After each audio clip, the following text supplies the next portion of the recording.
Hi guys, welcome back to my channel. Today's when I had this dream was January the 8th at 7:05 in the morning before I wake up for my kids for school. So I'm here to talk about a prophetic dream. So in my dream, I remember meeting with my ex in a parking lot. It was a dark and it was an evening. There was no light outside, so he had to be around between 8 o'clock and 9 p.m. And then as we met and we start talking, I see him looking me in, and he kept looking at his phone. I knew that he was cheating on me because he was nervous about something, like he didn't want me to find out something that someone is gonna call. So not a long time ago, after the phone is starting to ring, and as we were talking, the phone is ringing. So I asked him, and I said to him, "Pick up your phone." I said to him wisely, "It's important. Your mistress must call you, so pick up the phone. We already know who she is, what she's done, so pick it up." Calling her back after what you said, you won't be such a bad idea. Or you can pick up the phone and you can talk instead of pretending that it's nothing going on between you and her. As we had this conversation, he looks at me and he said, "It's not important. I can wait and I can wait." So he looks at me and then he looks at the phone and he's saying, "I'm sorry, I'm glad that we get to do this, to talk while she's still on the line, but the phone is off." So at this point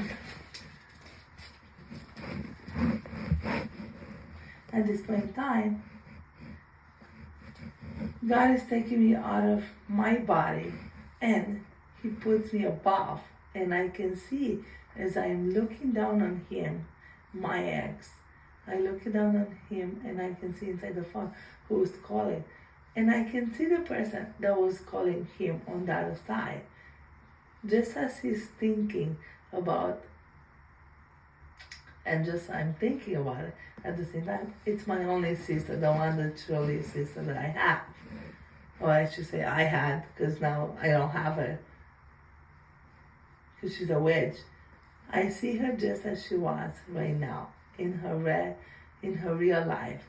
So I'm looking and I'm looking, and all of a sudden God is putting me back in my own body.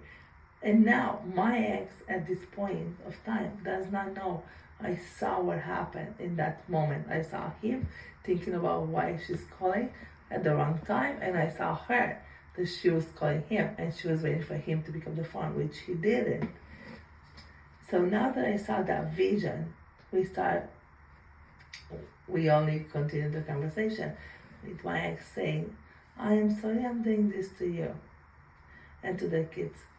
But here's the truth. I don't want to do this anymore to you and to the kids." And I am saying, so I'm leaving.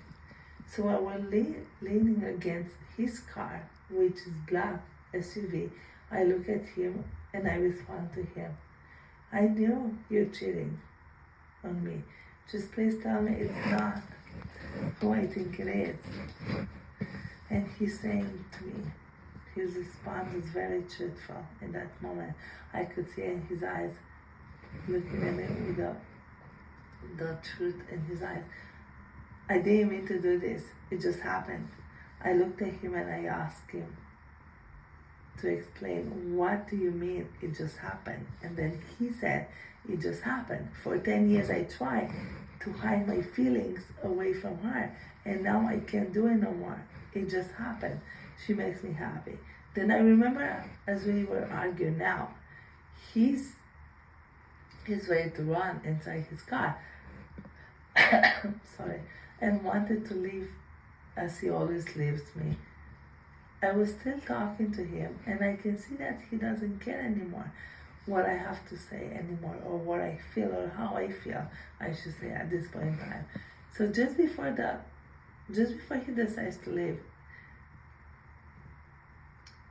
I hear the cop's car coming with the sirens. So he's all scared, gets in a car, and he left me there with a baby in a stroller. As I walk and push the stroller with our baby inside, one of the cops asked me,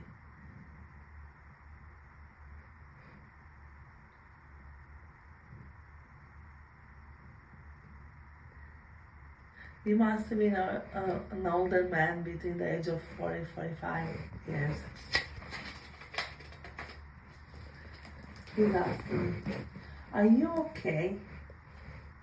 And the baby. I said, yes. Then he asked me, do you want some water?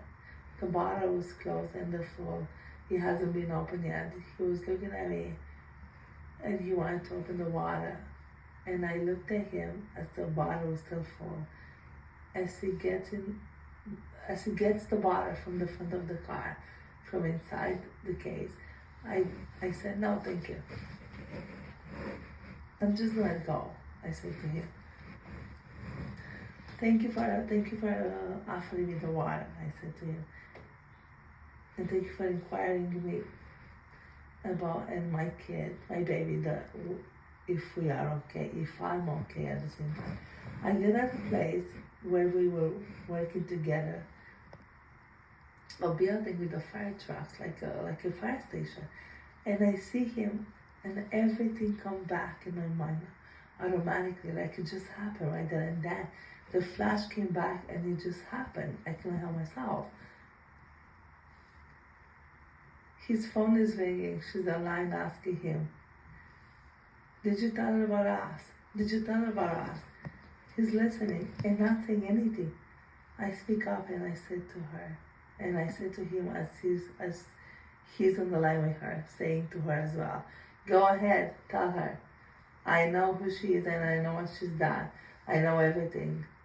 She's listening and I say, I feel sick to my stomach thinking you cheated on me with my own sister. It's disgusting. Both of you are sick.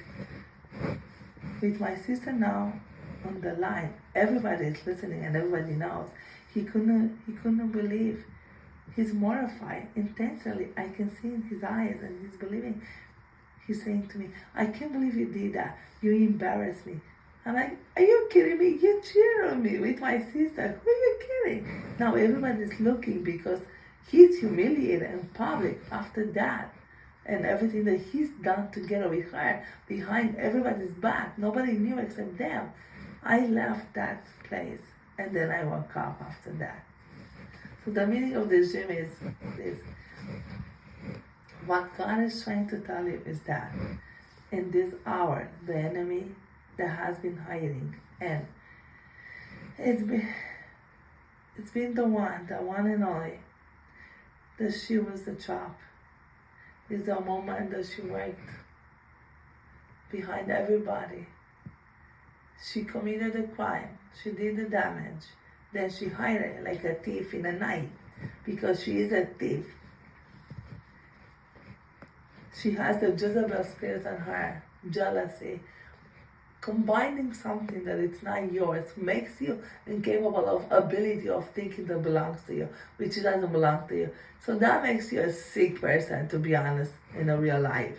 So after the woman destroying has been hiding in the shadow, after destroying your life, you took a stand back and let other people doing her dirty job. And they are getting exposed, all of them, completely humiliated in public. And they are all going to be arrested and watched for what they did. And you will receive justice because it's the right thing to do. And the truth will be publicly exposed and they will pay for what they did. What they did to you, to all the innocent people, what the enemy's done, working his traps for the innocent people, destroying their life. Now the enemy will pay for it. So when I say they will gonna get arrested, doesn't necessarily mean like physically. Remember, we're not fighting flesh and blood, we're fighting principality. So that means their soul are already arrested. Their soul are already in court, in a heaven court. Their soul will be judged by God. Their soul will be thrown in a lake of fire with the other ones, with Satan and his demons. Listen, guys. God created hell for Satan and his demons, not for the people, for the humans. Humans they don't belong in hell. The only reason they go to hell, they will be going to hell, is because they join the circle of the enemy. They cannot leave the enemy. They cannot walk away from the godly life to the holy life. They cannot pursue holy life or righteous for life. So, because of that, God is giving you two chances in life, two roads. The road on the light, which is the truth, like he said, someone said, and that someone was a bishop, and he said, if you go to the church in the morning, you come out full, meaning it's a holy place, which means God will fill you with His presence, will give you wisdom, will give you knowledge, will expose, and will give you peace in life. If you go to the bar, most likely, I guarantee you, you're getting killed by the time you go outside. You'll be drunk, you'll spill drinks, someone will fight with you, you'll get killed. Enemy loses because he doesn't want you to go to church. He wants you to go to his place. Because while God created the church, enemy created the bar. So he can kill you to steal and destroy. Because if he takes the man out of the family, guess what? The family is falling apart because the man is the wall, which means leaves the woman in charge, which means the woman is not supposed to be in charge. But since the man is done, because the man chose a different life to cheat, because he looks at the other women, because of that, the man is taken out of the house. So now the house is empty. So guess what? The enemy won. But they didn't want everything. Just one that part, one soul. And that's what she did in this time. She ruined people's life. She tried to take something that doesn't belong to her. It never did, because it was never yours. So now for whoever's been mocking you, and whoever's been mocking God, God's saying, you know that God is not meant to be mocked. So because for whoever knows, whoever mocked God, the wrath of God received God's punishment. God is not meant to be mocked. One thing you don't want to do, you don't want to mock God.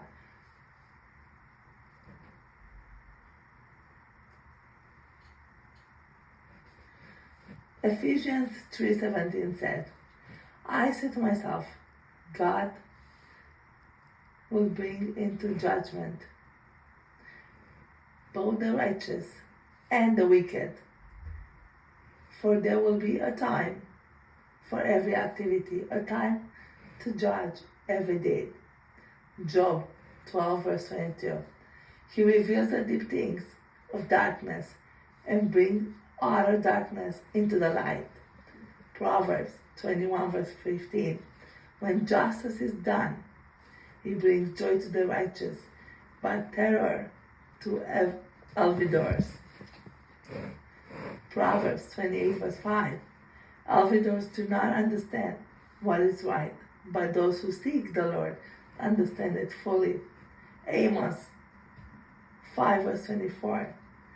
But the justice will roll on like a river, righteousness like a never-failing stream. So guys, take a hit of this. That's all I have. Stay blessed, stay prayed out.